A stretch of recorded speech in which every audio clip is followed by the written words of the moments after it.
Law minister ने CBI director को बुलाकर जिस तरीके से उसकी वेटिंग की है और उसके कंटेंट्स में जो भी जांच रिपोर्ट है उसके कंटेंट्स में जो है चेंज कराया है, वो बहुत ही दुर्भाग्यपूर्ण है। और मैं समझता हूं कि यह जुडिशियल सिस्टम और विशेष रूप से एपेक्स कोर्ट की डिग्निटी के साथ ये क्रूएल जोक है, ये क्रूर मजाक है। सीबीआई पर भरोसा तोड़ने का आरोप लगाते हुए सुप्रीम कोर्ट ने उसे फिर से हलफनामा देने के लिए कहा है। सीबीआई को यह हलफनामा 6 मई तक देना होगा। कोलगेट मामले में सुप्रीम कोर्ट में अगली सुनवाई होगी 8 मई को। सुप्रीम कोर्ट ने सीबीआई से कुछ कड़े सवाल पूछे हैं, जिसका जवाब सीबीआई के लिए देना आसान नहीं होगा। लेकिन अगर सीबीआई इन सवालों का जवाब ईमानदारी से देती है तो कोयले घोटाले की कालिक सरकार के दामन तक भी पहुंच सकती है। वीडियो जर्नलिस्ट सौमित्र घोष के साथ तेजस्वी जोशी, न्यूज नेशन, नई दिल्ली।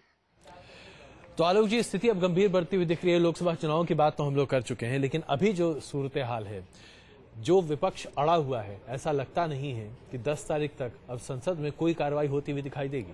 देखिए, निश्चित रूप से ऐसा लगता है कि जिस तरह से तेवर समाजवादी पार्टी का जिक्र भी आपकी रिपोर्ट में आया, समाजवादी पार्टी पहले ही जल्दी चुनाव चाहती है और भारतीय जनता पार्टी को भी लग रहा है कि भाई यदि इस तरह से सरकार आगे यदि हम पर आरोप लगाएगी, वाजपेयी सरकार को भी कटघरे में खड़ा करती है, तो अब इसके साथ कोई सहयोग नहीं हो सकता। तो अब मुझे लगता है कि संसद में आगे कुछ कार्रवाई हो पाएगी।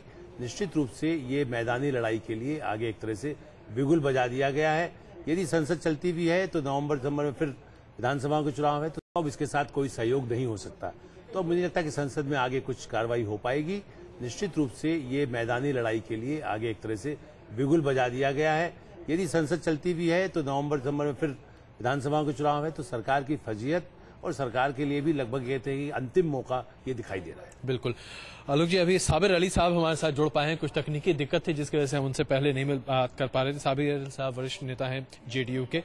साबिर अली साहब, हम लोग यहाँ पर चर्चा ये कर रहे हैं कि जो अभी सूरत हाल है, ऐसा लगता है कि चाहे बीजेपी की बात करें या फिर कांग्रेस की बात करें, सब एक तरह से लोकसभा की तैयारी में जुट गए हैं और यही एक अगली सीढ़ी के तौर पर बढ़ता हुआ कदम दिखाई दे रहा है। क्या जेडीयू अब ऐसा मानता है कि वाकई में यही अब होने वाला है? क्या आप लोग इसकी तैयारी करते हुए दिख रहे हैं? देखिए, हमारी पार्टी भी पूरी तैयार है इलेक्शन में, चूंकि जो भी पॉलिटिकल पार्टी है हमेशा तैयार रहती है इलेक्शन में जाने के लिए।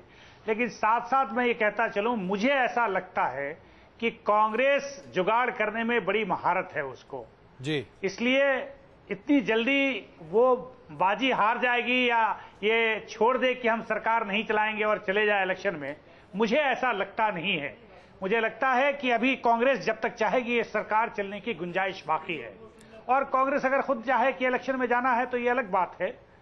लेकिन अभी बहुत जल्द हो ऐसा मुझे दिखाई नहीं देता, कि चूंकि अभी जो सिचुएशन है, जो हालात हैं, जो सिनारियो सामने है, वो कांग्रेस के मुआफिक नहीं है, कांग्रेस के लिए अच्छा नहीं है। तो मैं समझता हूं कि कांग्रेस की ये कोशिश रहेगी अपने चेहरे को ठीक करे और फिर इलेक्शन में जाए।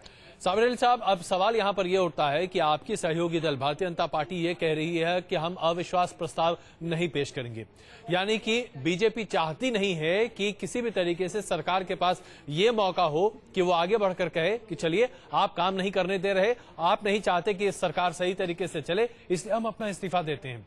क्या इसी वजह से आप लोग भी अपने पैर पीछे घसीटे हुए हैं? नहीं, देखिए, चूंकि बीजेपी बड़ी पार्टी है, अपोजिशन का सबसे बड़ी पार्टी है, जो भी फैसला लेना होगा वो बीजेपी को लेनी है। हमारी पार्टी एक छोटी पार्टी है, इसलिए बीजेपी की रणनीति हम लोग उनके साथ जरूर है, लेकिन जरूरी नहीं है कि उनके हर रणनीति में हमारी सहमति हो या असहमति हो। तो बीजेपी की रणनीति जो कुछ भी हो उनका फैसला करना है। लेकिन मैं समझता हूं कि कोई भी अपोजिशन उसी वक्त कोई स्टेज अपना कदम आगे बढ़ाएगा, कोई ये नहीं चाहेगा कि सदन में बार बार वो डिफीट हो या प्रस्ताव लाए और फिर वहां पे ऐसे सहयोगी लोग हैं जो बात कुछ और करेंगे, फिर कहीं और पलटी मार देंगे या मुकर जाएंगे एक सेकंड में। चूंकि वहां पे ऐसे एलाइज हैं जो बाहर से सपोर्ट दे रहे हैं, जिनके ऊपर ये भरोसा करना कि ये अपोजिशन में आके साथ खड़े हो जाएंगे, मैं समझता हूं कि ये बीजेपी के लिए या जो लोग भी अपोजिशन है उनके लिए थोड़ा सा संदेह बना रहता है। चूंकि जो 2 टर्म लगभग अभी जो पूरे होने जा रहा है, ये 8 साल 9 साल का, उसमें समाजवादी पार्टी का और बहुजन समाज पार्टी का जो भूमिका रहा है, सब लोग जानता है कि वो सरकार के खिलाफ जाने के लिए 100 बार साबिर अली साहब, जो आप लाइनों के बीच में जो तथ्य कहते जा रहे हैं उसी पर जरा आलोक जी ज्यादा प्रकाश डाल सकते हैं, क्योंकि मैं जानता हूं आप उन तमाम चीजों को साफ साफ नहीं कहेंगे। आलोक जी, क्या आपको लगता है कि भारतीय जनता पार्टी वाकई में अपने पत्ते नहीं खोलना चाहती है? भारतीय जनता पार्टी चाहती है कि सरकार, जो अंग्रेजी में कहावत है, the government should fall under its own wait, सिर्फ इसी का इंतजार कर रही है? बिल्कुल, वो कतई ये भी नहीं चाहती कि यदि अविश्वास प्रस्ताव लाए और कहीं ना कहीं बहुमत जुगाड़ जिसका कर लिया जाए। साबिर अली साहब ठीक कह रहे हैं, लेकिन अजय जी मुझे लगता है एक बात और जाना जी, क्या जनता दल यू का क्या रोल रहेगा? यदि एक पार्टी बीएसपी या समाजवादी हट जाते हैं जी, तो चुनाव में तत्काल वो उसका साथ देना चाहेंगे या नहीं देना चाहेंगे, ये भी एक समय की बात है। चूंकि एक वहां यदि नरेंद्र मोदी सामने प्रधानमंत्री के उम्मीदवार आते हैं तो बीजेपी और जनता दल यू में भी थोड़ी दूरी हो रही है जी। तो शायद इस तरह के मौके में समय कांग्रेस भी ले रही है कि ठीक है, यदि चुनाव का ऐसा नौबत आती है, और जैसा ये कह रहे हैं कि थोड़ा साबिर अली साहब और उनकी पार्टी भी शायद समय और चाहती है कि ठीक है, मोदी साहब का पत्ता भी सामने आ जाए तो हम भी अपना पत्ता फिर आगे खोल सकते। चलिए साबिर अली साहब, अब ये तो गुगली है जो आपके सामने आ गई है, इसका एक छोटा जवाब तो बनता है। नहीं, देखिए ऐसा है, मेरी पार्टी का बिल्कुल साफ एक लाइन में नीतीश कुमार जी ने अभी गए 13-14 तारीख को कोई बात ठक्की झुपी नहीं रखी, साफ कह दिया कि मेरा लाइन, पार्टी का लाइन लोगों के सामने, कार्यकर्ताओं के सामने, नेशनल एग्जीक्यूटिव के सामने और पूरे मीडिया के सामने उन्होंने खुल के कहा कि हमारी एलाइज है और हमारी एलाइज बेहतरीन चल रही है बिहार में, लेकिन नेशनल जहां बात आती है तो वैसे लोगों के हाथ में बागडोर होना चाहिए जो बेदाग हों। उसमें कहीं नीतीश जी ने बिल्कुल हर बात साफ कही कि भाई तो मोदी का नाम भी, साबिर अली साहब, साफ बात में तो मोदी का नाम भी ले लेते ना। देश के हर नहीं, नाम लेने की जरूरत किसी की नहीं है, हम किसी का नाम लेने के लिए यहाँ नहीं बैठे हैं, लेकिन अपनी नीति, हमारी पार्टी की जो नीति है उसको तो सरेआम लोगों के बीच तो बताना होगा, हमारी सोच लोगों को बताना होगा, क्योंकि ये देश सर्वदलीय सर समाज की देश है, हर जात की देश है, हर धर्म की देश है। नहीं, बिल्कुल, और देश तरक्की उसी वक्त करेगा जब हर समाज को लेकर साथ चला जाएगा। बिल्कुल। तो साबिर अली साहब, आपका बहुत बहुत धन्यवाद इस चर्चा में शामिल होने के लिए। आलोक जी, हम आपसे बस गुजारिश करेंगे एक रिपोर्ट और हम अभी दर्शकों के सामने रखें और फिर आपसे एक आखिरी टिप्पणी। सीबीआई की बात हम लगातार कर रहे थे, चूंकि हम अभी आगे बढ़ गए थे जरा 2 कदम आगे, लेकिन 1 कदम पीछे आते हैं। सीबीआई की बात कर रहे थे और सीबीआई की निष्पक्षता पर लगातार सवाल उठते रहे हैं। अब इस पूरे मामले में भी सीबीआई की निष्पक्षता पर सवाल उठ रहे हैं। सवाल यहां पर यह खड़ा होता है कि पूरे देश में एक ही ऐसी जांच एजेंसी है जिस पर हर कोई विश्वास करना चाहता है, भरोसा करना चाहता है, लेकिन शायद ही अभी तक कोई भी ऐसा मसला आया हो जिसमें राजनीति जुड़ी हो, राजनीतिज्ञ जुड़े हों, जिसमें जांच निष्पक्ष और स्पष्ट रही हो। देखिए रिपोर्ट।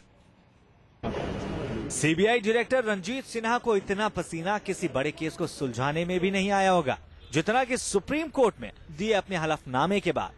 सीबीआई स्वतंत्र रूप से काम नहीं कर पाती। मुझे इस संबंध में कोई टिप्पणी नहीं करनी। सीबीआई पर सरकार के टूल की तरह काम करने का आरोप पहली बार नहीं लगा है। केंद्र में आने वाली सरकारें अक्सर ही सीबीआई को अपने फायदे के लिए इस्तेमाल करती रही हैं। तो अब ये चीजें जो हैं मिसयूज तो करते हैं लोग जो है, तो ये दूसरी बार करिए। मैं तो वेलकम करता हूँ सुप्रीम कोर्ट की स्टेटमेंट को। यूपीए सरकार को बाहर से समर्थन दे रहे मुलायम सिंह यादव और मायावती अक्सर ही सरकार पर सीबीआई से डराने का आरोप लगाते रहे हैं। कब तक सोचिए क्या लड़ाई कहाँ हम लड़ रहे हैं और किससे लड़ रहे हैं, कहाँ लड़ रहे हैं। जैसे कांग्रेस सरकार में ना मामूली बात है, सरकार के 1000 हाथ होते हैं, जो कुछ भी कर देंगे, हमें जेल में भी डाल देंगे, सीबीआई भी लगा देंगे। डीएमके ने जब तमिलों के मसले पर सरकार से समर्थन वापस लिया तो अगले दिन सुबह 9 बजे ही सीबीआई की टीम स्टालिन के घर पर छापा मारने पहुंच जाती। यूपी के बहुचर्चित एनआरएचएम घोटाले में सीबीआई को सीएमओ सचान हत्याकांड में भी सुप्रीम कोर्ट की फटकार के बाद दोबारा जांच शुरू करनी पड़ी। नोएडा के आरुषि मर्डर केस में भी 4 साल तक जांच करने के बाद सीबीआई अब तक असली आरोपियों का पता नहीं लगा पाई है। बोफोर्स कांड के मुख्य अभियुक्त क्वात्रोकी के खिलाफ सीबीआई ने इंटरपोल का रेड कॉर्नर नोटिस जारी करवाया था। क्वात्रोकी 2 बार विदेश में पकड़ा गया, लेकिन दोनों ही बार सीबीआई उसके खिलाफ सबूत पेश करने में नाकाम रही। वैसे सच तो ये भी है कि कई बार सीबीआई को राजनीति में किसी राजनीतिक दल से भी ज्यादा मजा आता है।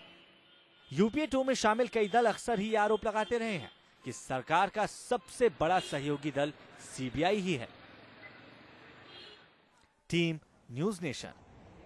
तो सीबीआई की निष्पक्षता पर लगातार सवाल उठते रहे और उम्मीद यही की जा रही है कि अब कम से कम सुप्रीम कोर्ट की इन टिप्पणियों के बाद हो सकता है कि मौजूदा भारत सरकार या फिर आने वाली कोई सरकार इस पर कोई ठोस कार्रवाई करे। आलोक जी, क्या आपको लगता है कि सीबीआई वाकई में हमारे देश में निष्पक्ष एजेंसी के तौर पर कभी काम कर पाएगी? नहीं, कर सकती है, बल्कि मैं तो मानता हूँ पहले एक समय में मैंने डी सेन जैसे जो बहुत पहले थे, 70s कहना चाहिए, उस समय रहे हैं बहुत सारे मामलों में। एक आध कोई बड़ा ऐसा मामला है सीधे प्रधानमंत्री बुला करके कुछ कहे, वरना हमारे यहाँ के ब्यूरोक्रेसी में बहुत अच्छे लोग सीबीआई में भी और दूसरी एजेंसी में भी अच्छा काम किया। बल्कि जो आईएएस अफसर कलेक्टर तक वो नेहरू और इंदिरा गांधी के सामने असहमत होते हुए, कम से कम इंदिरा गांधी के सामने हमने भी देखे, जो लोग कहते थे कि ये ठीक नहीं है। आज जो स्थिति है उसमें मुझे लगता है, देखिए गड़बड़ कहाँ है। अपोजिशन यदि लोकपाल बिल ला करके सीबीआई को उससे अलग करने की बात पर दबाव बनाता और सारा बहुमत ला करके पास करा देता, लेकिन लोकपाल की क्रेडिट भी सरकार को न मिले, इसलिए इस गतिरोध को बढ़ाया गया। लेकिन मैं तो उम्मीद करता हूं कि जिस तरह से सुप्रीम कोर्ट ने किया है और संसद में जिस तरह का मूड बन रहा है, सीबीआई पहले से अधिक स्वतंत्रता ढंग से काम कर सकेगी। डिपेंड करता है, देखिए कहीं पर भी जुडिशरी में भी हम कुछ बोल नहीं सकते हैं, लेकिन जुडिशरी में भी यदि तनख्वाह सरकार से मिलती है उसके बाद इंडिपेंडेंट रहते हैं। आज भी अफसर यदि नेहरू युग की बात करें, जो हमारे संपादक इंद्र मल्होत्रा ऐसे लोग बताते हैं, कुलदीप नायर जैसे लोग बताते हैं कि पहले भी बहुत ऐसे ईमानदार अफसर खुल करके चाहे वो सरकार के अंग रहते हुए कर सकते हैं। तो आप यदि उसको स्वायत्त बनाएं तब भी बिक सकते हैं। आप देखिए क्या कोई प्राइवेट चैनल में भी सरकारी भोंपू कोई बन सकता है, या सरकार में रहते हुए स्वायत्तता को में भी कुछ अच्छे से काम कर सकता है जो कटुता की बातें या कड़वी बातें कह सके। तो मुझे लगता है कि यही बात लागू होती है और सीबीआई सुप्रीम कोर्ट के इस फैसले के बाद जरूर शायद अधिक अच्छे ढंग से काम कर सके, बशर्ते उस एजेंसी में भी खाली वो आईएएस आईपीएस न जाएं, खास करके आईपीएस जो केवल राज्यों में भी जिनके अपने इंटरेस्ट रहे हों, उनमें एक अलग कार्डर बनाए जाने की जरूरत दूसरे देशों की तरह है जो भारत में जिसकी कमी है। बिल्कुल आलोक जी, बहुत बहुत धन्यवाद न्यूज नेशन इस चर्चा में शामिल होने के लिए। तो उम्मीद यही की जानी चाहिए कि कम से कम सुप्रीम कोर्ट की इन टिप्पणियों के बाद सरकार जागे और इतना ही नहीं बल्कि सीबीआई को वो स्वायत्तता जरूर प्रदान करे जो उसकी बुनियादी जरूरत है। लेकिन हाँ, इतना तय है कि कानून मंत्री अश्विनी कुमार के लिए अब कम से कम 8 मई तक रात की नींद नसीब नहीं होगी, क्योंकि अब उनकी कुर्सी बचेगी या नहीं ये तो शायद प्रधानमंत्री मनमोहन सिंह खुद भी नहीं जानते होंगे। क्वेश्चन आवर में आज के लिए बस इतना ही। आते हैं कुछ और खबरों के साथ।